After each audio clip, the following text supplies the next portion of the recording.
చిన్నారి ట్వింకిల్ యొక్క రోజువారీ జీవితం. ప్రతి ఉదయం చిన్నారి ట్వింకిల్ తన కిటికీ గుండా సూర్యుడు తొంగి చూడగానే లేస్తుంది. ఆమె పళ్ళు తోముకుంటుంది, ముఖం కడుక్కుంటుంది, తన పడకను చక్కగా సర్దుతుంది. వెచ్చని స్నానం చేసిన తర్వాత పాఠశాల యూనిఫాం వేసుకుని కుటుంబంతో కలిసి ఆరోగ్యకరమైన అల్పాహారం తింటుంది. ట్వింకిల్ తన బ్యాగ్ సర్దుకుని పుస్తకాలు సరిగ్గా ఉన్నాయా చూసుకుని అందరికీ చేయి ఊపుతూ పాఠశాలకు బయలుదేరుతుంది.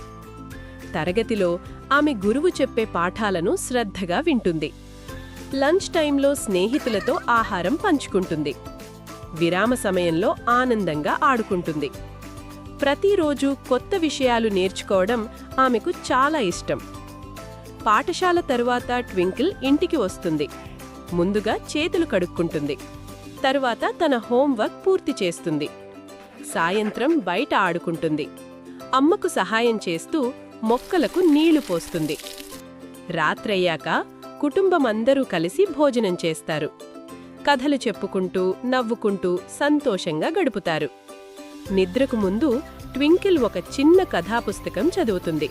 తన ప్రార్థనలు చేస్తుంది. తన రోజు ఎంతో బాగా గడిచిందని అనుకుని చిరునవ్వు నవ్వుతుంది. త్వరలోనే ఆమె నిద్రలోకి జారిపోతుంది. మరొక అందమైన ఉదయానికి సిద్ధంగా ఉంటుంది.